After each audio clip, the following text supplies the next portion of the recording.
To get the Big Buck Registry after show and other exclusive content right now, go to patreon.com/Big Buck Registry. Today on Deer Hunt. As I start going in there, he's poised with an AR-15 aimed at me, but he has a state police campaign hat on as the gun goes off and hits me the first round in the badge. I had no idea what happened. I felt like I'd hit by a 12-gauge shotgun is what I thought. And it hits my badge, goes into my bicep and out my shoulder, and my arm drops into my lap. Big Buck Registry's Deer Hunting Podcast, episode number 294. Wayne Saunders, Warden's Watch, Game Thieves, and North Woods Law, Part 1. Support for the Big Buck Registry and the Deer Hunt Podcast comes from -33 Merino Wool Layering System, keeping you warm on the coldest days while staying breathable and wicking away moisture on the wet ones. Rackology, everything you need in one bag. Now available at Rural King and Orslyn Farm and Home storefronts or online at www.rackology.org. Grizzly Ears, the most advanced engineered wireless earbuds for the outdoors. Covert scouting cameras, remote cameras for hunting, wildlife, and security. Grizz Friction Wood Calls, custom-made calls that sound as good as they look. And Big Buck merch. You can get cool, high-quality Big Buck t-shirts, long-sleeve t-shirts, hoodies, hats, and more. And show support for this podcast by visiting bigbuckmerch.com. That's bigbuckmerch.com. This is Chris Cordell from Memphis, Tennessee with Cordell's Hunting Products. You're about to listen to my favorite deer hunting podcast, Big Buck Registry. Hey, this is Christian Williams from Archery Strong, and you're listening to one of my favorite podcasts, the Big Buck Registry. Hello, this is Cuz Strickland with Mossy Oak, and you're about to listen to the podcast that I listen to 16 and a half hours nonstop. The Big Buck Registry is the best out there.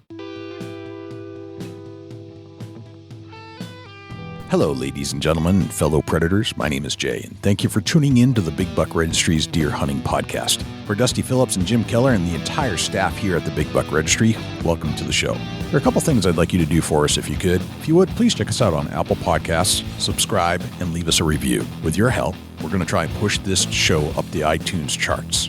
I know we have a lot of listeners out there, and I need you to take some action. I need you to leave a review and subscribe to the show. If you do subscribe, that'll give you access and notification each and every week that a new show is released. You can also access this show in its entirety on YouTube, Stitcher, TuneIn Radio, iHeartRadio, Spotify, Google Play, and as an Amazon Alexa skill. Go to Alexa and say, "Alexa, enable Big Buck Registry."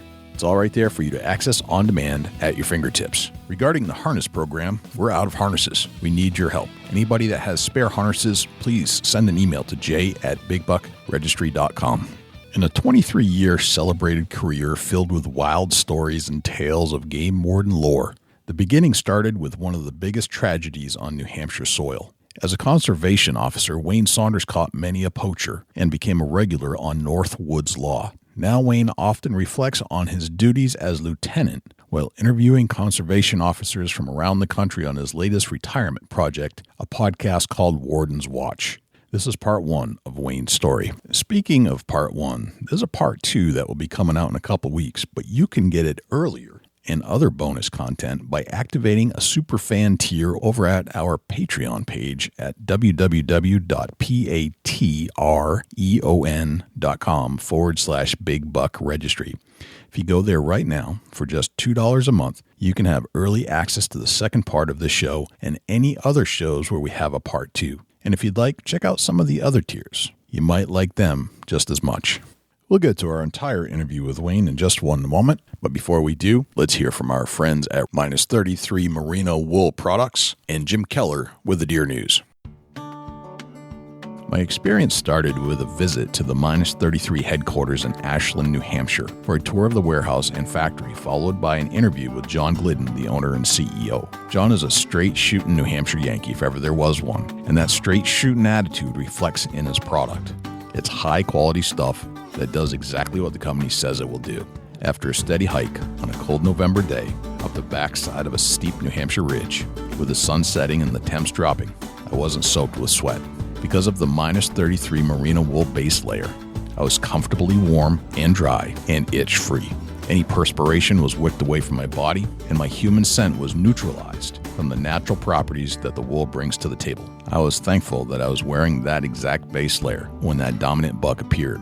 Rest assured, I'll be wearing my minus 33 merino wool base layer next year when the temperatures start to drop.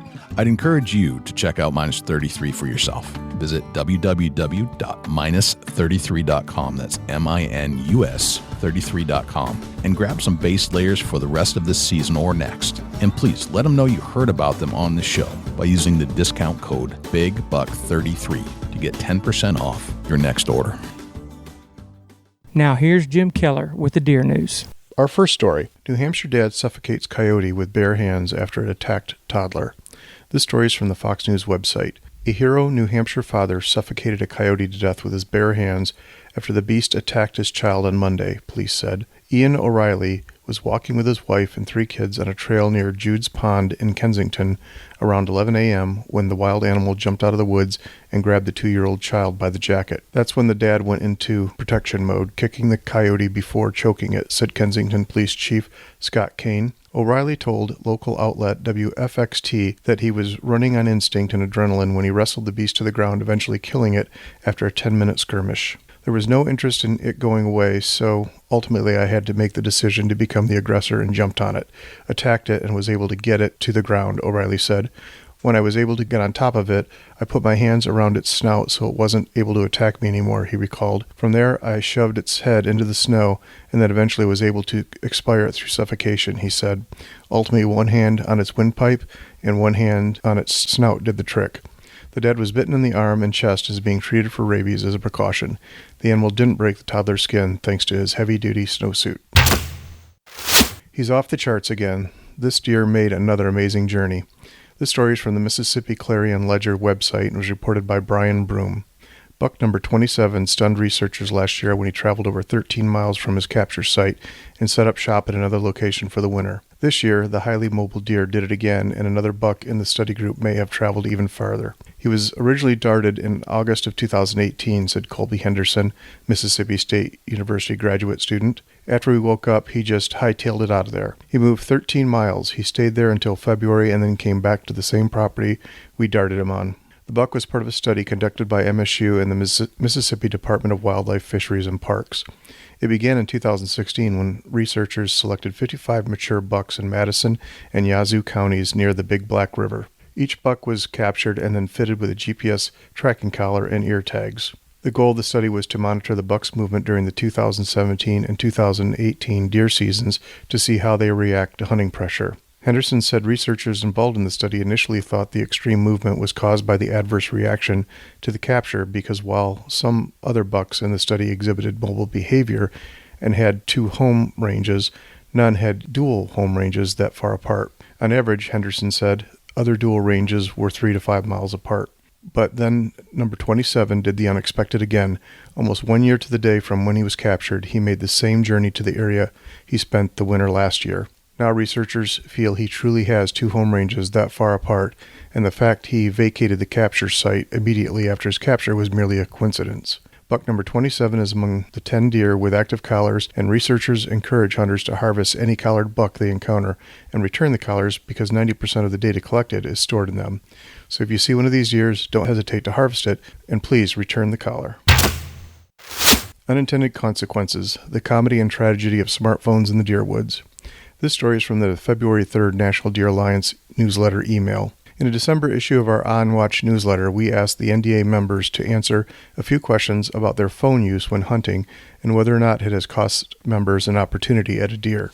The results, although may not be surprising, speak for themselves. Almost 90% of survey applicants use their phones in the field, and 60% admit to using it to pass time during slow periods. Overwhelmingly, most participants noted that they pack their phone primarily as a safety tool to stay connected to the outside world in case of emergency. Similarly, many participants noted that they use their phones to call for help to retrieve downed game. Still, some noted that they use their phones to communicate with fellow hunters, replacing the popular walkie-talkies of the past. Several participants also mentioned that they use smartphone mapping applications to navigate and mark their hunting locations, while others admitted to using phones to conduct business while on stand or simply to pass the time when the action is slow. But when asked if phone use ever impacted the hunt negatively, the majority, almost 85%, claimed that it had not. The NDA is a little skeptical of this claim and suspect that either NDA members are highly vigilant while on stand, or they have the natural gift of excluding certain details while recounting their hunting adventures.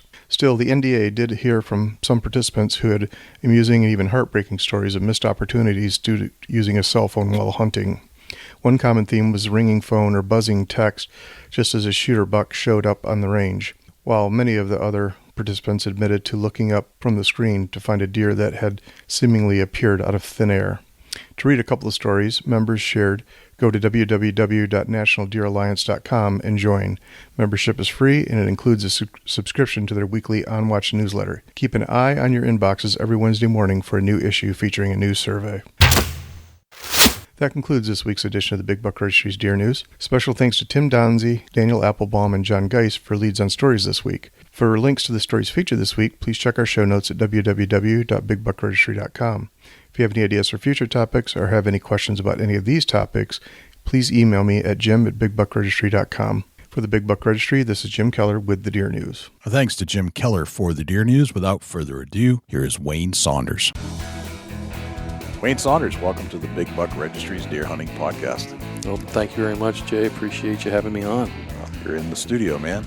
Yeah, live and in the studio. It's just a different feeling when you're, person to person than it is over a phone. It's got that personal touch, let's face it. I do like a lot of the face-to-face interviews, but of course, when you're trying to get information from somebody halfway across the country and you don't have the budget to fly them in. Yeah, no, I'm learning economically. That's the way to go. That's why I'm not making any money, man. We're not Rogan yet, right? It's just not there. There's something special about being face to face because you can see facial expressions and things like that.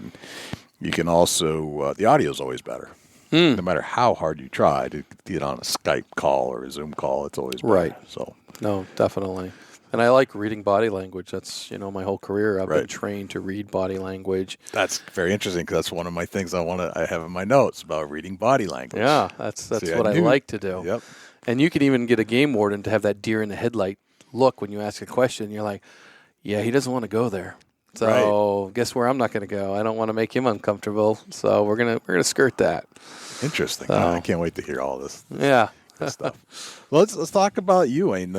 You've got a backstory. It's a very interesting story about your life and your career with New Hampshire Fish and Game. You started out as where most people start out at Fish and Game, trainee, and then finished as a lieutenant, and recently retired and opened up your latest adventure in the podcasting business, which is kind of how we came together. Exactly. One day at Biederman's Deli up in Plymouth, New Hampshire, we sat down. It just snowed, and kind of told you what I knew, and you asked a bunch of questions, and here you are. You're in the podcasting industry just like I am. Yeah, no doubt. With your help, for sure, because I don't think I'd be at this point without your expertise. I thank you for bringing me along for the ride. It's been fun. Yeah. It's a very short ride already, but it's been great. And I always get, people that comment on the quality of my podcast, and I say, because I got this great guy that produces my show, Jay Scott from the Big Buck Registry, he hits it, and he's all about quality, and that's what I wanted. And I've beat you up a little bit over the last few months, saying, "Oh, we got to do this one better. This has to be quieter here." Oh, when we first started, you were like, "Yeah, there's way too many ahs and ands, and you know what's that going to cost you for me to do it? You don't want to even know." Right. So I learned to cut ands and ahs and so's and buts and everything out of mine, and I try to communicate differently. It's going to be years doing that because, and there's that one of those words, because, right, which is a natural pause in the human person, which we don't even really recognize a lot, except when you're podcasting, and every one of those you're going to cut out or you're going to try to make it smoother. And now I'm listening to myself constantly and listening to others. And when you're on a podcast and they're making so many ahs and so's, and you're like, oh man, this is going to take a long time to edit. The Ahs and Umms are just they're the nemesis of the podcast editor, and people who don't talk on a microphone frequently, you're going to hear that a lot. Mm-hmm. It took me a while to get out of it. You got out of it pretty quick. No, I don't know about that. I'm still cutting a lot. That's why you don't see a lot. Because you do the cutting. I cut it. I don't want you to see how many Ahs and Umms. And But guests will do it too. And even if they're another podcaster, you typically get some of that stuff. No, it's your brain is trying to pause to catch up, to think to say something. Right. So now when you hear that long pause, for me, it's just dead silence. That's my brain trying to catch up now, instead of going. Right. And you know, I hate that word now. You know. No, you don't know. That's why I'm talking to you. Right. You know what I'm saying? Right. No, I don't know what you're saying because you haven't said it yet. I can't read your brain. See, there's my right there. The pause. You created Warden's Watch podcast. Do you want to give me some backstory on why you decided to open up a podcast after a career at Fish and Game? Well, I kind of say it in my intro. I got done being a game warden, and I wanted to be a game warden since I was 6 years old. And I accomplished that, and along the way, I got a lot of stories. I met a lot of people nationwide. I'm trying to figure out the next step because I'm young. I'm 49 when I retire. If anybody knows me, I can't sit still. I've always got to be working. I always got to be doing something. And thank goodness my wife understands this too. So I'm trying to create a business, and I'm like, what kind of business do I want to create? And I always hear, you got to do something you love, and it doesn't feel like work. Well, I did that, Jay. I was a game warden for 23 years. You loved it. Loved every second of it, and it's in my blood. I'm like, so why don't I? There's a so. So I tried to incorporate it into a business, and I'm trying to think of guiding and this and that, and nothing's really sticking until I go to a hunter education course, and this is towards the end of my career. And Jill, I always want to call her Kelly because that's her maiden name, but Jill, she's our our wildlife biologist up in Region 1. Jill Kilborn is her married name. Kilborn, okay. Talking to probably a couple hundred hunter education instructors. And she says, has many of you guys listened to the podcast Meateater? And she wants a raise of hands. And there's about 3 people out of 3, 200 or 300 people that raise their hand. And one of them's not me. And I'm like, what? I know what a podcast is, kind of. At least I like to think I do. And she starts talking about the Meateater Podcast and how she's been sucked into listening to this. And I say, that's a good idea. So maybe people working with Northwoods Law, they love that show. 2 million people watching and growing all the time. Maybe they want to hear the game warden stories. Maybe they want a little more. Maybe they want the backstage, so to speak, of being a game warden. Sharing that, whether audioly, as they go back and forth to work, as they clean, as they work, getting those game warden stories, because some of them, we all have very unique stories, as you've found out. As the editor, yes. There's some fascinating stories. So, and to share those with people, it keeps me engaged with game wardens. It helps me promote them. It helps me promote wildlife. It helps me promote conservation. Everything that I have learned to love and have been doing all my career, it kind of brings it in together into a different aspect. And I always say Fish and Game trained me to talk. I was head of the Operation Game Thief program, had to do a lot of talking, get sponsors, do this, always talking, always speaking. Don't mind it. I love engaging people. I love people. I'm like, this is the next step, podcasting. So, I came and found you, and we opened it up, and last month 8,000 downloads in December in less than a year. I'm pretty happy with that. I think you are too. You were the one that pointed that out to me. Yeah, it's podcasting is not easy to get big numbers right away because I think there's 300,000 podcasts worldwide, and from what I heard recently, they're about 5% are active, meaning that they've got some kind of longevity and they've lasted more than 7 shows. Wow. Yep. So if you think about that number, that's not that many. I got longevity is what you're saying. You've got longevity already. But on top of that, the stats show that you're not going to get much more than a couple hundred downloads a month. You've far surpassed that already. That's why I got so excited when I sent you that picture the other day. My stats, when I started compared to your stats, and the algorithm most likely has you way off the charts at some point down the road. So it takes time to get there, but your start is as strong as I think probably anybody has seen without being a mainstream celebrity. Right. Right? Yeah. If I was Prince Harry, he's right off the charts now. If he only wanted to be a game warden, we'd be all set. I could interview him. Right. So, looking at talking about Northwoods Law and your career, at the end of your career, you actually spent some time on Northwoods Law. You popped up on a few episodes. You want to talk about some of your experiences? Yeah, I was actually, Eric Fluette and I were on the very first episode of New Hampshire Northwoods Law, very unexpectedly. It was a drowning in Arrow, New Hampshire. Mm-hmm. And as a lieutenant, I kind of, my own thing, I kind of managed the Northwoods Law guys, the camera crews, and I'd line them up and say, hey, where do you want to go? Who do you want to work with? And a weekday isn't a good day to be with a game warden usually because our activity's on weekends. This was a Wednesday. I'm pretty sure it was a Wednesday. I have to look back. Maybe it was a Monday. Yeah, it might have been a Monday. It was a weekday anyways, and it was like nothing going on. And I talked to Eric. I'm like, what do you got going on? And he actually had some plans. He had to seal some fur. He had to do some other things. So he had a good plan for the camera crew that day. And they film so much that they don't show. It's unbelievable. They'll spend all day, and none of that will get to film. It hits the floor in the scrap pile of the cutting room, so to speak. Not anymore. They don't do that, but they cut so much. It's unbelievable the amount of film they take compared to what they put out there. Right. And it gets towards the afternoon, the next thing I know, there's a drowning going on in Arrow, New Hampshire, and I know Eric's by himself, so I beat feet right up there, and he's got the camera crew with him, and they are there blow by blow, even from checking this guy prior to fishing. And Eric giving them a little warning, hey, the river's supposed to come up, be careful. Didn't mention not, you should wear a life jacket when you're going to get on the canoe and ride the rapids. But he was very, hey, just FYI. Did he do that for the cameras?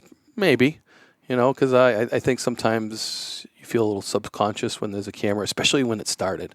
Not so much you get used to it, believe it or not. But when you start, that first day, I'm sure Eric was very conscious of that camera. So he wanted to say the right thing, which he did.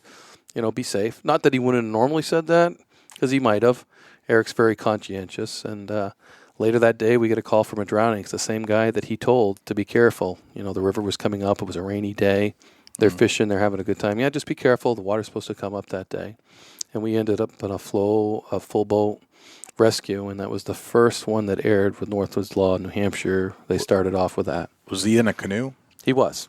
I remember that episode. Mm-hmm. Yeah, I remember him stopping and saying, hey, it'd be safe. And the next thing you know, the canoe was coming from further up where the spot was, I think it was. And then ended up, they couldn't.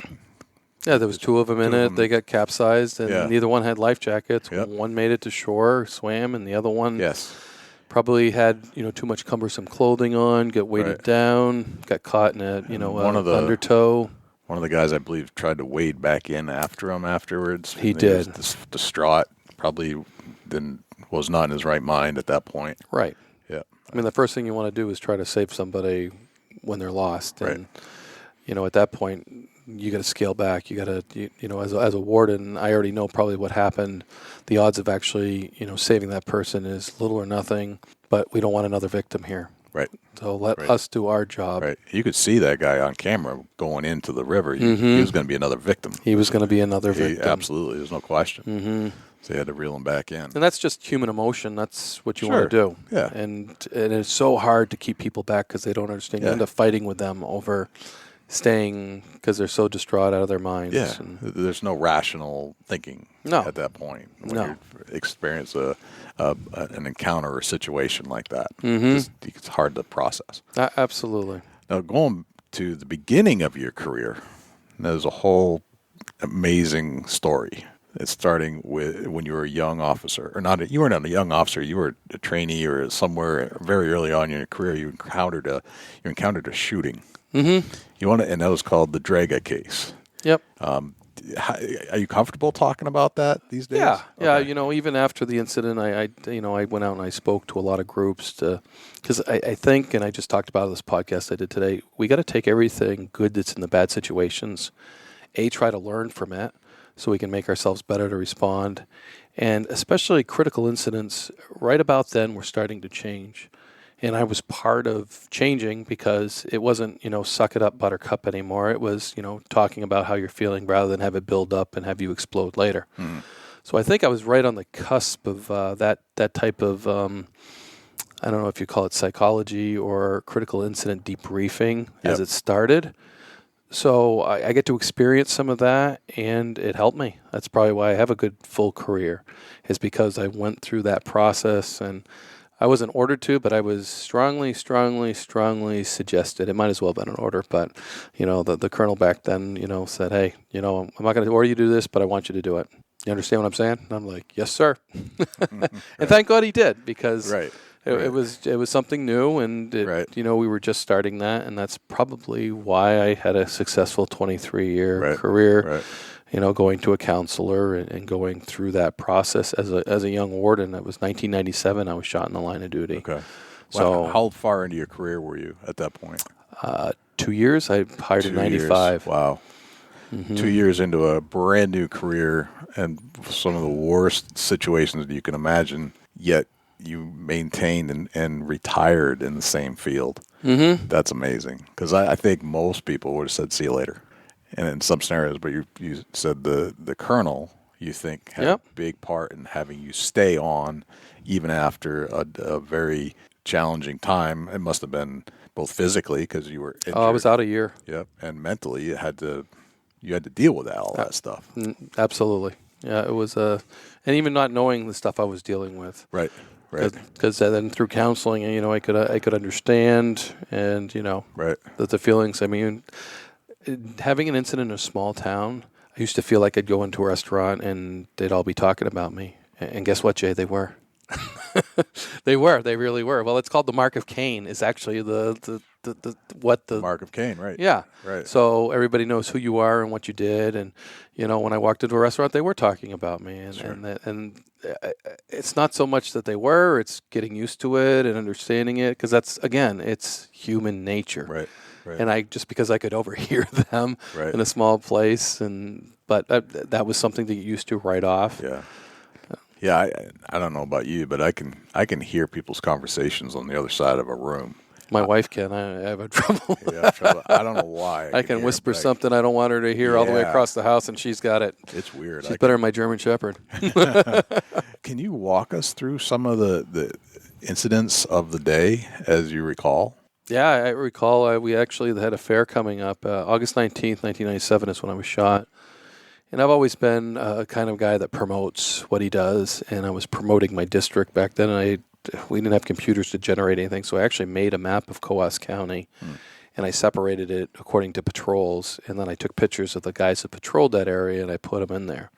And I've been working on that in the big auditorium area, and it's not that big in the North Country, but we had one there where people gather into the Granite Room, they call it, in Lancaster. So I had set that off aside, and I was heading north, and I had some paper from my printer, and it was an August day, it was sunny, and it was a field day in Canada. When I mean a field day, Game Warden field day. So every year or every other year, a state will host a Game Warden field day. And it's kind of, a competition type thing. There's shooting competitions, there's physical competitions. It's a gathering, people that collect patches and badges, and from all over the East Coast, usually people gather. In Canada, Quebec was having a field day. So I was going to get home and get my stuff together, and I was going to head up to Quebec for that field day. But on my way home, I stopped at Kevin Jordan's, who's now the colonel, stopped at his house, and I was out visiting because he was in his front yard as usual, and heard a transmission over a stolen state police cruiser. And I just wanted to get north to help out what I can. What year is this again? 1997. Okay. So in August. Nice sunny day, doors open. So I was going to save this for my podcast, my own podcast, but. Well, I won't get into it too much because I do want to leave the long version because there's a lot of other details that we'll be able to capture through lots of interviews and things, I think. Right. But just get in some of the details. But I would like the synopsis, because I think this would be a good trailer. Yeah, a good intro. And, yes. And there's been training videos done out there. You can YouTube the training video, which is very accurate and very good for 1997, 98. Right. So, but I did that again. It's going to drive me nuts. Sorry, it doesn't matter. So I leave there trying to go for a stolen state police cruiser. I encounter it crossing into Vermont, the state of Vermont, and I'm talking to my county dispatch and letting them know that I'm following it. So as I'm following it, Carl Draga sets up an ambush for me.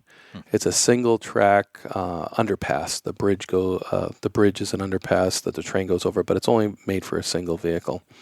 As I start going in there, I encounter a state police cruiser pulled off to the right-hand side, and he's sitting out. He's not sitting out there. He's poised with an AR-15 aimed at me, but he has a state police campaign hat on. And, that in itself trips your mind up because your mind's trying to process this. Yeah, what is that? Because it's not making sense. That's exactly the feeling I had. It's not what I'm looking for. And still to this day, it's not what I'm not looking for. Right. And I still pull that image up, and I can, and my head is burned in there, and I still sit there, and, it paused me going as the gun goes off and hits me the first round in the badge. So he knew that you were after him at that point. He must have seen me coming north. Okay. I had my blue lights on at the time. Somebody, as I crossed into Vermont, someone yelled, "Turn my blue lights off." Later, I found out it was another officer that was following them inconspicuously so he could, radio details to where he was so other officers could come in and help. Gotcha. That was a good idea. I didn't know what was going on, so I got in behind him, but I did turn my lights off at that point. Yeah. So he fires and shoots and he hits you. Mm-hmm. And he hits you in your badge. In my badge. What were you thinking at that point? I had no idea what happened. I felt like I got hit by a 12-gauge shotgun is what I thought. And were you in the vehicle? I was in the vehicle. So he shot through the windshield. Well, through the windshield, and it hits my badge, goes into my bicep and out my shoulder. Wow. And my arm drops into my lap. And it was a pure ricochet? The first round was a pure ricochet. Okay. Had it penetrated, had it been anything... You wouldn't be sitting here today. I wouldn't be sitting here today. That's mind-blowing. Mm-hmm. You, and he continued to fire? Yes, that first round I got it in reverse, and I had some training, about, what can stop a bullet on a vehicle. Engine blocks are one thing that'll stop a vehicle, so I got down behind the engine block, and he put about 6 more rounds into my vehicle. As I was backing up, I stopped at the Danville store was there, and there was a bunch of people outside. My windows were down. It was a nice sunny day, and I stuck my head up and yelled at him to get, the blankety blank out of there as I started taking more rounds. About then, that's when my adrenaline kicked in. Yeah. And I stomped on it. Okay. And I laid rubber right across the intersection. I mean, this is a northern Vermont town that's pretty podunk, so there wasn't a whole lot of cars. Right. I went across that intersection, and I backed right into a big, huge tree that I broke right on the edge of the Connecticut River, which was probably a good thing I hit it because I would have ended up in the Connecticut River at the speed I was going. Right. Was it the deep part of the Connecticut? There's not real deep parts now. Okay.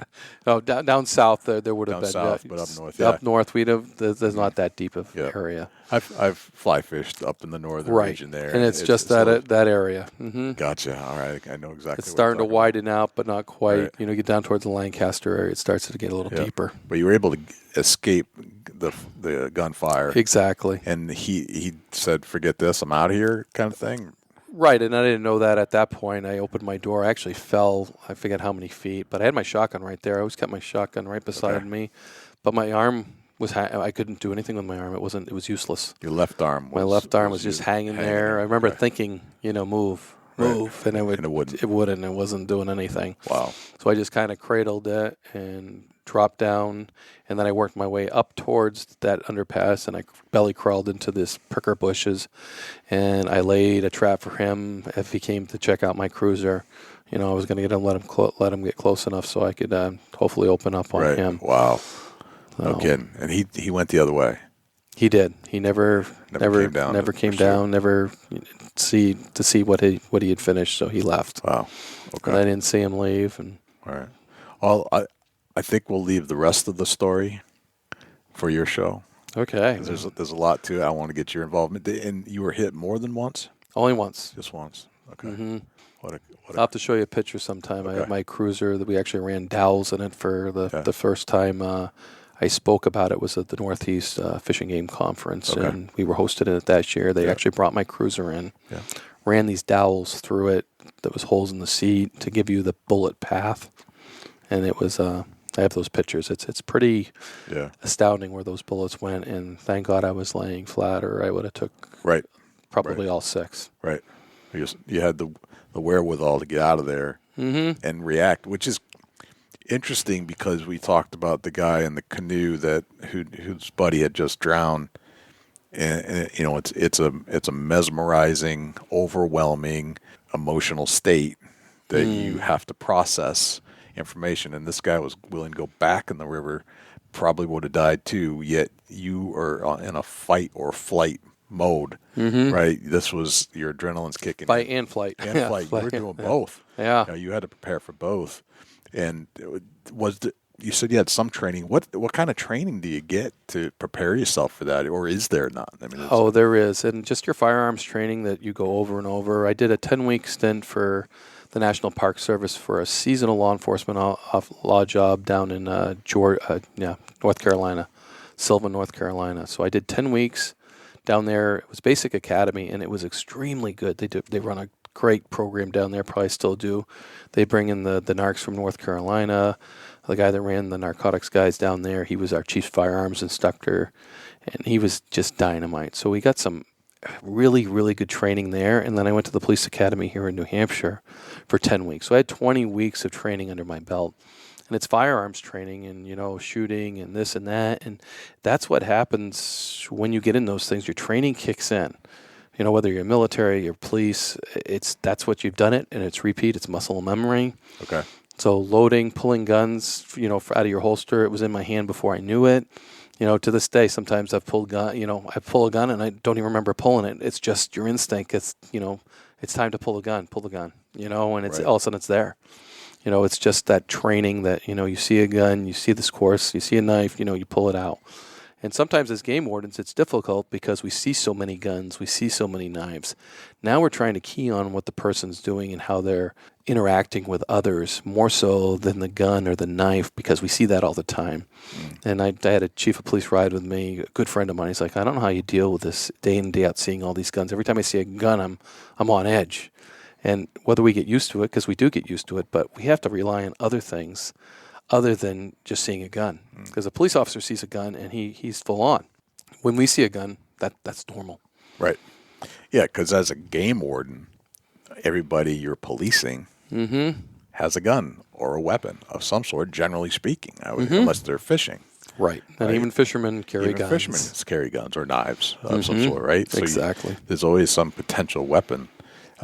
So where the patrolman or the police officer, the town police officer, probably isn't encountering that on a daily basis. They're usually just dealing with the people. You got to read the person and the gun. But the gun it sounds like it's not as much of a threat to you because you see it all the time. It's not. It's the manner in which they're using that or they're acting towards you. Right. Is what the game warden has to comprehend. He's not comprehending just the gun. In the academy, the police academy, it was too funny. Steve Toom was my partner. He's a captain now, and as academy people, he's pulling this guy out, arrested him for having a gun in the vehicle, and I'm like, he can have a gun in the vehicle. It's and the instructor's like, who are you with? And I'm like, fishing game. They're like, figures you're a fish cop, because I was right, he was wrong, because he's yarding this guy and arrest him. I'm like, what are you doing? He's like, there's a gun in the car. Is it loaded? Oh, I didn't ask him that. Well, you got to ask him that if it's loaded, and then if he has a permit, and the instructors are beside themselves that I'm doing this, and they're like, who are you? What do you work for? I should have known you were a fish cop, because those are all things that they're trying to train those people, but things I already know. Right. Wow. So that incident, how long did it take you to get back on the job to the point where you were comfortable, both physically and mentally? Well, it took me a year to get back in uniform. Okay. I was 6 months in physical therapy, and I went to the academy while I was doing that too. And that's an amazing year because I took every course except for like one. There was a drug recognition expert I didn't take, because that involved more than I even wanted to do. But I was taking academy classes. I think that year I had 294 hours of academy classes. Right. So again, I want to stay busy. I'm not one to sit around. And physical therapy. And I always say my physical therapist was the only woman that's ever made me cry, because she was breaking down that scar tissue in my arm and just putting her thumbs in there and just destroying it. And I'll tell you what, I credit her to this day with what I can do with this arm. It's, besides being weak, it's very functional. So they're actually physically tearing apart the scar tissue. Yeah, they are breaking down that scar tissue so it doesn't form. So they're in there. It doesn't stick and it limit your mobility. Wow. Yeah. And never really dawned on me that would be not only just for the repair of a muscle that's injured, but just basic injuries, maybe your shoulder injury or whatever. Right. That's the mobility part that you lose when you get injured. That is exactly right. Wow. Yeah, and it is painful, I will tell you that. I bet. It is excruciating. So the old tears would run down my eyes, but she did an awesome job. Wow. Yeah. So it's crazy. Physical therapy, I'm a firm believer in it, and I'm a success because of it. Right. Do you have full function of your arm now? It's weak. It's weak. Okay. It weaks. Okay. Yeah. And my other arm has taken the beating for that. I just did an MRI on that side, and they were like, "You're pretty rough on this arm." I'm like, "Well, when you got one that's shot, the other one takes up the slack." And the doc's like, "Yeah, I guess you're right, Wayne." Right. Yeah. So what are you gonna do there? Exactly. Do you? I'm not complaining, Lynn. I'll tell you that. Yeah. No, you've never really been a complainer from long as I've known you. No. I'm thankful every day that I'm here. When you in our pregame conversation, you had showed me a picture, and you just recently posted a picture of your badges on Instagram. One is a complete badge. The other one is the one that captured or ricocheted the bullet. The badge, a portion of it is torn off from the bullet, and as you described, it drove some of the metal from your badge into your chest, and there's blood on the badge. It's your blood. It's still to this day hanging at Fish and Game, correct? Yes, correct. What else happened? So tell me about the badge. It sunk into your chest? Yeah, actually, it kind of mushroomed out, and it penetrated my chest, and at the hospital, when they went to take off my shirt, they couldn't. So they actually had to cut around my badge and leave that portion of my shirt on there until the doctor could remove it. Wow. So, and he had to go in there and, kind of... Surgery? I won't even call it surgery. I mean, he kind of worked it out and popped it out. Actually came. But I still carry a scar right there where my badge was, where it penetrated. Right. Even, it's kind of weird because even the pin, you can actually see the pin where the pin was. So I don't know if it got pushed in so far or the pin actually indented. Right. So, and not as much as then, I mean, 23, 24 years later, it's not the scar it used to be, but it's still there. Right. Oh. Wow. Now, from that day, and 97 was, quite a ways from today. It was a while ago. There were, as time, if you go back in time, and I learned some of this stuff on your podcast, and well, I'm glad. Listening to like the beginning phases of the Fish and Game job, not only in New Hampshire but across the country, it was pretty primitive. I mean, it sounded like you might have got a car. You got a ticket or a booklet of tickets is what I think they were referred to on your most recent podcast. And you got a badge, maybe? I'm not even sure. I'm not even sure if you got any training. I'd like to talk a little bit about how life has changed for the Fish and Game officer, and I know there's a bunch of different names. Oh my goodness! There's game cop. Yeah. There's Fish and Game officer. There's I don't know. There's endless names to your profession. Oh, absolutely. What are some of your favorites? Twig Pig could be, responded to a ranger as well. Okay. But that was one that... Game Warden, Trout Trooper. That's pretty common. Right. Those types of things. And, none of them faze me. My Trout Trooper's cool. Right. Game Warden's the classic, I guess. But it's the one... Pennsylvania actually just changed back to a Game Warden, and they actually did a study. They took a panel of people and asked them what a game warden was, asked him what a environmental police officer was, and asked him what a conservation officer was. They put all these names in front of a blank panel ranging from different ages.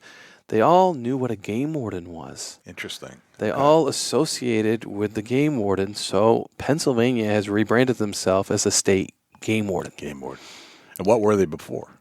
Good question. That's a good question. Okay. It is interesting. So, Game Warden to me feels right. Mm-hmm. And is that your preferential? It's my preference. That's why it's Warden's Watch. Warden's Watch, right. Although I have been confused with prison wardens. Right, and I can see that, right? Mm-hmm. It's a similar line It's a similar. of work, right? Yeah, I can see that. So how have things changed? Were there any technology advancement because of that incident that day? What have changed from 1997 or when you first got in to what is available to the Game Warden today? Right. There was a lot of changes as a result of my incident. Some of them were awesome, and others they tried. And one was the one they tried was the radio system. Okay. Fish and Game had a really good radio system. Not a ton of repeaters, but we could cover the state, and it was all analog. So communication was fairly good. We went to a digital system because of the Draga case, and they also had so they could isolate certain frequencies and things like that so they could talk without, the assailant hearing them, right, so to speak. It was a great idea, great plan. It didn't really work. It is just getting to the point now where communications are getting better and better. And I'm not going to say it's a radio system. I'm going to tell you it's a cell phone system. Okay. Because that's what the radio system needed is a whole bunch more towers to make it work. Right. And that's what the cell phone system is getting now. And gotcha. Communication, as a supervisor, I don't care how you communicate as long as you can communicate. Mm-hmm. I always, heard on a few other podcasts, I promoted my guys to work together. I think you get more out of guys when they work together. There's two sets of eyes on cases, there's two sets of hands, and it's a whole lot safer when you're so remote. Right. So if it takes you a while to drive, I don't care. Work together. It's fun. I think I get more out of people when they're working together. And there's a lot less chance of a guy pulling on a gun on two wardens than one. Good point. Yeah, that would be like you got to really be off your game, or you have to be processing something. You're not processing at all if you're trying to pull a gun on two police officers, period, right? That doesn't make a lot of sense. Right. Even to somebody that's deranged mentally to do so. But I can see, if you have that, if you had to do it all over again, what would you have changed about that scenario? Now that you've been the boss of a lot of these guys, would you have altered some of the circumstances of that day? Yeah, I like to put out information to everybody. And again, with the radio system the way it was a struggle even then, communication. But to put out that information, what had occurred. Certainly, Carl Draga knew he just killed 4 people. Okay. For us to know that would have been probably a game changer. Right. So, because when I got shot, I had no idea what this guy had done up to that point. I just knew he stole a state police cruiser. Wow. And that sixth sense, and I believe in that sixth sense because I've had it happen to me a few other times, that something just wasn't right. And, that day when I get that intersection, I looked all 3 ways, and I could tell somebody had just pulled off to the right-hand side of the underpass because there was dirt hanging in the air. In the other ways, I should have been able to see his taillights or the car moving in that direction. And I couldn't, and I'm like, that's just kind of odd that, he's trying to hide from me or what. So when I went under that railroad pass, I went very slow, very methodically. I didn't just go driving through. I went, right in there, kind of inching forward until I actually saw him. They call it cutting the pie, going around a corner. You kind of peek until you see something. Okay. And I was kind of doing that with my cruiser, but it was too late because, again, when I saw what I saw, I was like, wasn't comprehending a state police, Stetson on the guy's head with an AR-15 pointing at me. That just tells me, is it a friend? Is it a foe? Is it, right, because you see friendly letters. Yeah.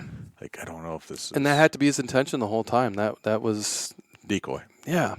Yeah, it was an ambush and to throw the person off because am I going to shoot a trooper? Right. No, and it starts to throw that doubt in there. Mm-hmm. Man, I can't... Yeah, it's an unimaginable day. Yeah, like it's crazy.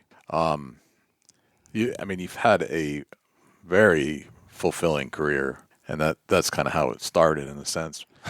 It may have been one of your most amazing stories of your career, but you've got some more. I know you've got a lot of different stories to tell. Yeah. And I've heard some of them on your show.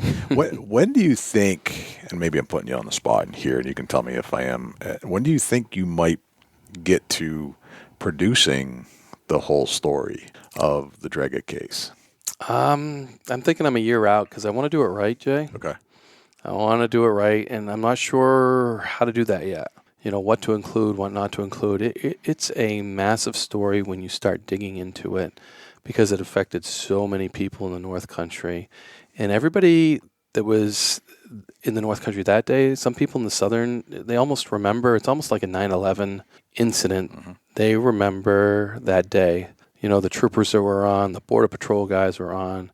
They still remember that day. The people that responded, troopers, police, Vermont police, Maine police responded. It was an incredible response to the incident. And then it had such an impact on the community because we lost, 2 troopers, a judge, and Dennis Jose, who was a real hero in the whole thing, and he was an editor for the local newspaper. So everybody seems to remember where they were. There's some people that had, sights and scenes that were right there, saw those things. So I'm working on it. I'm trying to figure out what's the best way because for those victims, I want to do it right. Right. And do I even talk about their story or would I just talk about mine? Gotcha. So I'm still in that thought process. Okay. And I'm just asking because I think people will hear this and they're like, I want more. When is Wayne doing that on his podcast? Yeah, because it's a fascinating story. I'm sorry it happened just because of the way things went down. Mm-hmm. But I think we learned a lot from it. And it was a tragedy. It was a tragedy. No doubt. Yeah. We lost, I lost 2 extremely close friends. Right. I worked with Scott Phillips the day before. Yep. We were at a wedding that weekend before. Yep. Les Lord and I, we had a similar laugh. People, he was just a really, really great guy. Right. Used to have coffee with him every morning. We'd have a coffee, in the morning. We'd all meet for breakfast or coffee at the local place and have coffee, and Les was usually there. Right. Yeah, it was definitely one of those tragedies in New Hampshire. Mm-hmm. I mean, it's got to be up there with one of the worst scenarios in New Hampshire that I can think of. I'm not sure there are many others where you have a mass shooting like that. Not yet. Not yet. Right. Right. It's probably. Somebody told me until this motorcycle accident, it was like the most people lost in a single incident for a shooting incident. It probably still is a shooting incident. And then we had that in the North Country maybe because we had that motorcycle accident with the 7 veterans recently. And that was another one that the numbers, it was the biggest motor vehicle accident in the North Country. Right. Definitely something we don't ever want to go through again. Right. In any circumstance. And lessons learned, and there's a lot of training out there now for officers. It is a different world we live in because of those types of incident nationwide. That we are more responsive, better armed. The other thing that happened, you asked me things that happened. We went to a Mini 14. We had a 257 Roberts was my issued firearm, bolt action. It was great for putting down deer, great for shooting long distance. Mm-hmm. But as a weapon to combat somebody with an AR-15, it probably wasn't the right weapon. So we went to Ruger Mini 14s with a red dot sight on them, and then we trained with those. And, pretty good weapon. And we were on the cutting edge of that because our colonel then said, hey, I want my guys to have something else. So before everybody got their AR-15s, we had Mini 14s, and they were an outstanding gun. We trained with them. I'm so much better with a Mini 14 than I'm an AR because I haven't gone through all that training. Right. And I'm jealous of these guys that get issued the AR because they're going through all the rifle training. What's different about the Mini? It's just a little different operating system. The bolts on the side, not on the rear. The latches are a little bit different. The Mini 14's a little looser gun, I think. It's not as tight. You can get away with a little more things. But otherwise, it's a good ranch rifle. It's a good, sturdy weapon. Do you think the big AR is better than the Mini? I think because the compactness of it, yes, because you can put that sliding stock in and make it pretty compact. Gotcha, okay. And I say that because if you have to shoot from a vehicle, that might be a big thing that helps you, but to slide that stock in and be able to shoot from a vehicle, which is something else that day could have brought about, probably engaging from a vehicle maybe. Right. Has any of the technology or the gear that you wear, like bulletproof vests, things like that? The car is more bulletproof than before? The cars aren't, but we never wore vests. Okay. And they're not bulletproof. They're bullet resistant. Some will take it. Some won't. Yeah, I use it generally. And that's a general term that everybody uses, bulletproof. But they're far from bulletproof if you're using the right ammo. I agree. Yeah, you can always penetrate with the right. Exactly. The handguns are generally stopped by those vests, and rifles, shotgun slugs, start getting up to the rifles, and it's a little more. You have to steel plates and things like that. Yeah. Which a lot of them have now. A lot of them have in the right spots where you need them. So we weren't issued those at the time. Shortly thereafter, everybody got issued a vest. Okay. And then since then, we've kept up with them. And every 5 years, usually the guys get all new vests. And they have come to wear them. I will say, even towards the end of my career, I didn't wear mine a whole lot. So, yeah. I guess in general, it's not necessary.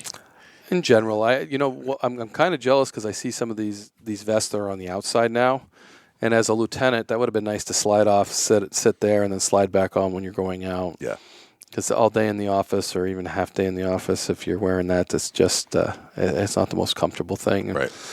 And I'd like to think I would wear an outside one that looks exactly like the shirt you're wearing a little more, but I never experienced it, so I can't tell you. Right. Gotcha. I mean, it seems like it would add some weight to your day. And sweat. And hot days, it's hot. Right. Which kind of brings me to and I definitely have to get into your podcast, but this brings me to the next topics of conversation here. To be a game warden there are lots of different facets of the job. Right? Mm-hmm. There's many different things that you are responsible for. I've heard in some podcasts I think you coined it maybe, that you are the Swiss Army knife of the police force. Yes. You have everything in your truck, in your gear. You've got all kinds of different things to adapt to different circumstances. Right. There's also this physicality of being a game warden and I've never gone through a police academy. My brother's a police officer.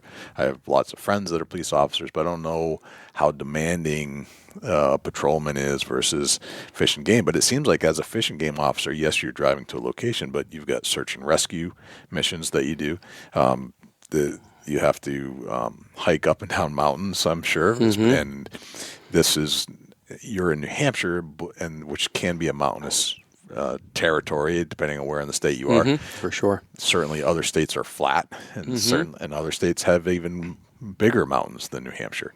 But in New Hampshire, for sure, you have to be, I think, in shape. I mean, they're hiking up and down a mountain for your job is very physically demanding.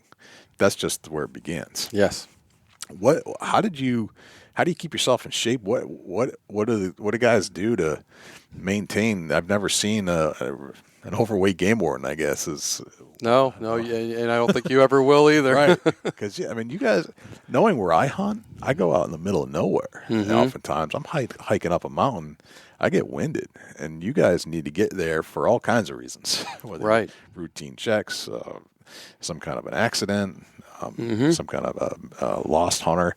You got to get there. And yes, you have groups, but it's physically demanding. What were some of the requirements that you had to keep and maintain your ability to stay in shape? Well, when I first came on, there's no standards, but the police standards and training actually was enacted through a law that the police officers in general have to do a 3-year physical fitness now in the state of New Hampshire in order to keep their jobs. Wow. So that's statewide, so you probably won't ever see another fat cop. Right. Whether he likes donuts or not, because I do like donuts. Well, when you're burning off calories, it doesn't matter. It doesn't matter. You're right. As you get older, it does. Right. But, certainly when the time frame that I got hired, that wasn't a requirement at all. But you're right. You want to be physically fit when you get out to those incidents, for sure. But the job kept you in shape because you were constantly, especially being a North Country warden, you were doing search and rescue all the time. You were in the woods all the time, hiking here, hiking there, looking for this, doing that, loading boats, unloading boats, snow machining. Snow machine's wicked physical, especially when you do it day in and day out. You're hitting moguls, your body is constantly working on a snow machine. It's shifting, it's moving, so that's very physically demanding. Never thought of that. Mm-hmm. Yeah, I mean, you think of riding on a snowmobile as just fun and joyous, but there's some physical demand there. Oh, and driving one fast to get to places with your blue lights on, responding to accidents. Right. Never mind, the pursuits you have to have. Right. So it is a physically demanding all year long sport. Yeah. I mean, you just four-wheelers are the same. It just, banging, leaning. It's all year long. Absolutely. Stocking fish, grabbing fish out of the pickup, out of the truck. It's almost running down to the shoreline and dumping them in. The job keeps you fit. It does. In a lot of ways. It does. And so you have to be fit to go into the job, but you also have to maintain the fitness. But the job will keep you fit along the way, generally speaking. Okay. Let's talk about some other cases that you've worked that are. I mean, I don't know. How many years you spend in the force? 23. 23. You got 23 years of amazing stories. Mm-hmm. Can you think of a couple that come to mind off the top of your head? There's some of the classics that you'd like to tell. Well, some of the classics I told in my second podcast, the Warden's best cases, and that was all within a 24-hour span, and I'll never forget that because it certainly highlights my career. Some of the other ones, we got to an opportunity to work the Canadian border, and for New Hampshire, we do this grant called Stone Garden, which is like a border protection type thing, in conjunction with the Border Patrol. What that did for us in the early years was help us get more personnel on the Canadian border to operate. I always knew that the Canadians were probably up to no good on the border, but we had so much work to do within New Hampshire because it always had an opening day of moose season the same day the Canadians opened up or similar moose seasons. So all our resources were going to the New Hampshire hunt and not to pay attention to the border. Once we got that grant, I was able to, and I worked with Border Patrol a lot on this grant, and we were able to get some money, get some officers allocated for that Border Patrol detail, and I set up an overnight detail. So Matt Holmes, Adam Cheney, and I got up there, and we slept on the border the night before the Canadian moose season opening. Yep. And it got down to 18 degrees, Jay. Yeah, that wasn't in my plan. No. It got cold, and we were sleeping. We're like, right. They call it the slash. Our border between Canada, it looks like somebody mowed it with a bush hog, and they call that the slash. That's no man's land. So that's neither the U.S. or Canada's. So we just camped on our side and the U.S. side, just off of the slash. So about daybreak opens up, and I can hear some guys out on the slash. I'm assuming Canadian moose hunters, which they were. Adam Cheney is snoring. He's all snuggled up, and he's snoring away. I got to stop Adam from snoring, so I grab my water bottle, and I throw it at him, and I whack him right in the head. Yeah, my water bottle wasn't like the soft water bottle, like half-drunk water bottle that you expect. It was frozen solid, and I whacked him in the head with a frozen bottle of water. And I drank half of it, so I just thought it was going to be that soft, slushy. Of course. Yeah, and it bonked him solid, whack. Right. It stopped him from snoring and also sat him right up, and that fight or flight, he was going to fight. He was looking for a fight. I was just about to say that. He was looking to start swinging. So that starts the day off, and then we hear some shooting going on. And we've been out there all night, so we have other teams coming in. But we wanted to be there for first light so we get all the activity. And basically we radio to the other guys where the activity is. We heard shots, and it's in this area. And Chris Egan's actually on one of the teams, and he's the Pittsburgh Game Warden. He knows this area really good. So they get to this area, and they encounter these Canadians in the slash. And they have their ATV and their trailer, and they're heading into New Hampshire. Unfortunately, or fortunately for them, they got caught in the slash, which is no man's land. Had we been 10 minutes later, they would have been in the state of New Hampshire where they shot these moose. So they shot moose basically in New Hampshire. Their stands were set up to look in New Hampshire. They killed a bull and a calf moose, and they were on their way to get it. And we stopped them before that, but we also charged them for shooting those moose in New Hampshire because they were in the States and not in Canada. Right. And the Border Patrol was with us because that was one of the things. They were with the teams coming in. So they were there, and that was a long day because we had to get the Canadian Game Wardens down there, and they interpreted it for us.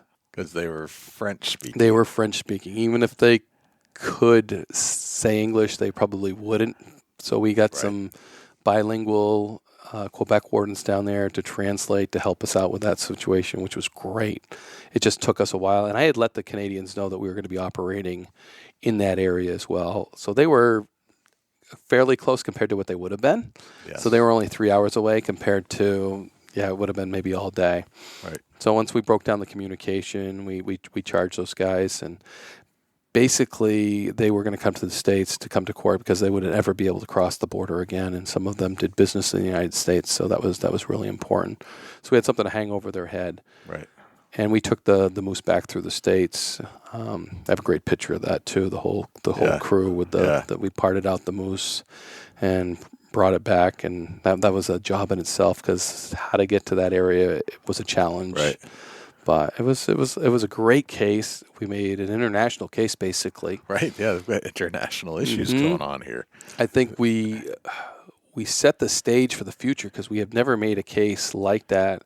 And we've spent a lot of time on the border thanks to Stone Garden in that work. And it also works for them, too, because, if you're running drugs on the border and everything, and to know the game wardens are up there on the border certainly is a deterrent, as well as violating, fish and game law and everything else. So just having those assets in the woods on our border in New Hampshire has a lot of woods border. We don't have very much border that's accessible via vehicle. We have one port that comes through, and the rest of it's woods, and it's gnarly woods. So, but it's fun. That was a great case that I was able to put together and not only participate in but administrate too, and to see something come out of that you put together. And Chris Egan was the star of that because he took the blood trail from where they shot him and was able to lay that all out. And he's a good investigator, and he put that case all together. And wow. Yeah. So that was that's a good one. And I got another one that I'll tell you with Chris Egan and Adam Cheney, and sometimes they're going to have to tell their side of the story too. All right. Let's tell that story in a sec. Okay. I want to get in a couple other little things. Let's give everybody a little break so that they can get ready for the next. Man, you got so many. So many. But just kind of thinking about that case, or just in general, kind of a side tangent. What's your protocol for investigation, or is there one? Is everything like improvised, or is it? I mean, do you have a certain number of things that you have to like check off the list to go through an investigation of sorts? No. Maybe it's way more fluid than I think it is. It is. It's more fluid, and it's officer dependent. Okay. And what I mean, some guys are lousy investigators. Gotcha. Some guys are great ticket writers. They're great go-to guys, but they're not investigators. So when you tell them a story, they don't care because they already got a ticket they're writing you, and they're not going to go beyond that to find out what else. But if you're writing, the guy's writing you a ticket, and all of a sudden you're like, well, I was over there, and he's like, why were you over there? Because that's the investigator. He's going, well, why were you there? Well, and then he's going to start catching you in inconsistencies, and then he's going to start spinning those, and then he's going to try to match evidence to what you're saying. And the nice thing is to have a group of those types of people. If you have a guy that's good at both of them, that's awesome, but to pair up people that are really good investigators and really good workers. And Chris Egan and Adam Cheney work side by each, Colebrook and Pittsburgh. Adam was an incredible worker, still is to this day. Chris is a wicked investigator. And to have those two work as a team together is unstoppable. They know their weaknesses. They know their strengths. And then I'll give you a good little thing, snowmobile running radar. Adam, Chris working together. They get 4 guys stopped. Chris starts explaining everything to them and talking to them. Adam gets all 4 licenses and writes 4 tickets and hands them. And I'm standing there too. I think I met him in a cruiser that day. Hands each of them their pink copy of the thing and says, when this officer's done talking to you, he will explain the back of those tickets. And then he drives off. And Chris looks at me. He goes, did he just do what I think he did? And I started laughing. I'm like, yes, he did. Because Adam's the doer. Right. The crime's been committed. He's not going to talk to you. He's going to be effective. He's going to write out his ticket. He's going to go, and he's going to go back to work. Right. Chris is going to explain it and why we want you to drive slow and this and that, which is a great thing too. To put those guys together is priceless. Right. So, and they each know each other's strengths and weaknesses, and Adam knew exactly what that was. Another good Adam Cheney story, accident that the guy's unconscious in the hospital. Failure to keep right and reduce speed, hit a tree, I think that was the case maybe, or something like that. I always liked with an accident, I like a ticket written as a supervisor. That makes it very clear whose fault it is. Right. So whether it was your fault or somebody's, especially when there's two people involved, you need to find fault with somebody. That's our job. So you investigate that accident and you find fault and you write a ticket, and that's how you write a ticket. I don't know how many attorneys I've talked to over ATV accidents, and I'll say, well, I wrote your client a ticket, and there's this long pause. They're like, you wrote my client a ticket? I said, yes, he was at fault. I found him at fault, and this is why. And I never get calls back from those attorneys. So Adam writes a ticket. The guy's unconscious.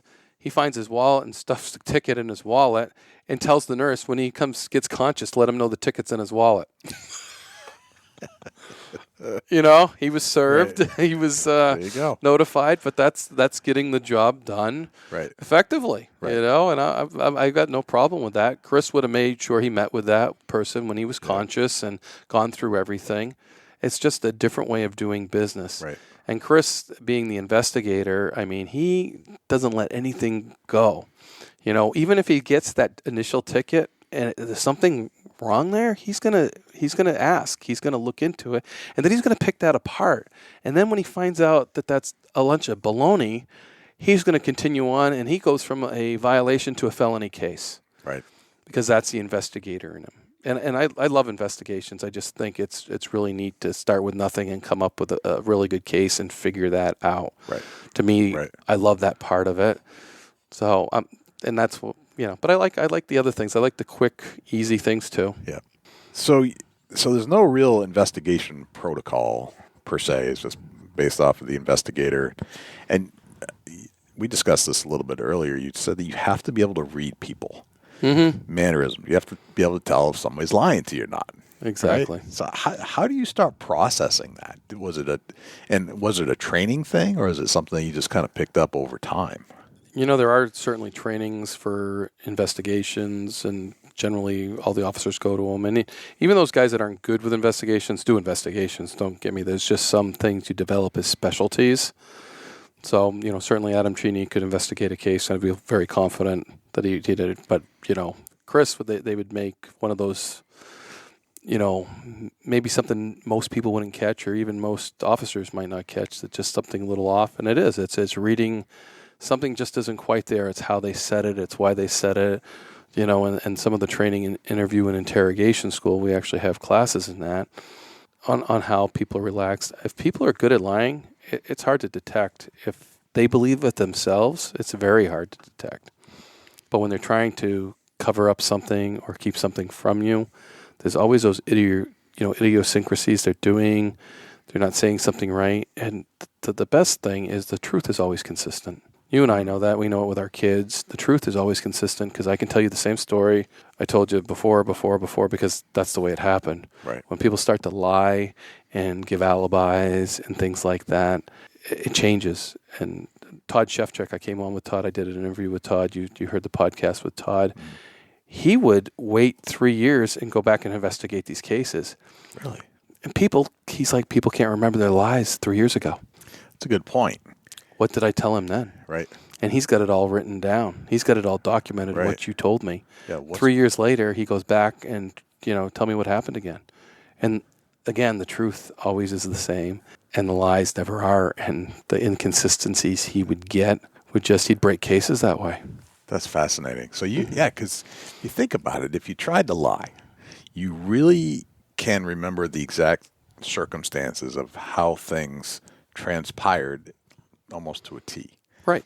But if you try to make up something in there, it's almost like your brain fills in the blanks with this make-believe. And the make-believe will morph over time because you don't have an exact... Because it's not real. Yeah, you don't have a visual or an audio remembrance or a touch. All your sensory mechanisms didn't happen. So you're just making it up. Now you're just using your brain. Exactly. The brain's going to redesign that. But everything that actually happened, everything you could see, touch, feel, smell, That's all the real stuff. And then you start matching that with evidence. Right. Or the inconsistencies aren't, the evidence shows me the deer was shot here, and you said it was shot over there. Right. And they're like, I get maybe it was shot there. Right. And where'd you shoot the deer? I shot it through the heart. Right. Well, this deer was shot through the head. And how do you mess that up? Right. And then you start breaking them apart, and finally they either give up or you take all that circumstantial evidence and you make a case out of it, and you bring it for a judge, and he makes a decision because he sees the inconsistencies and the lies and everything, and that's how we find people guilty based on evidence. So I think in like this most recent deer that I killed, I'll be able to tell that story forever because it all was real. I can tell you what time of day it was. I can tell you where I shot it. I can tell you what happened just before I shot, how I got there, the path I took to get out, if it was raining or not. I can tell you what kind of moisture was on the ground. Little details. I can tell you that I moved from one tree to another tree, and I didn't like that tree either, so I backed up into the more shadows on a stump. That was better than the tree I was sitting on. And I can tell you exactly what tree I was sitting on. I can bring you back to the exact spot. I can tell you exactly where that deer fell.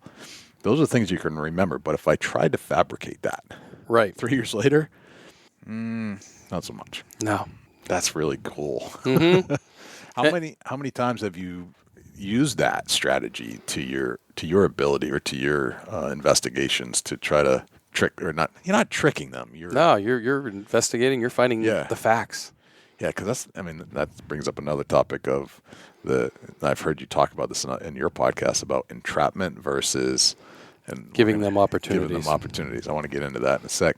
How many times have you used that technique when you're trying to solve the case? Quite a bit. Okay. I usually didn't have to go back a whole lot. I usually tried to solve it then.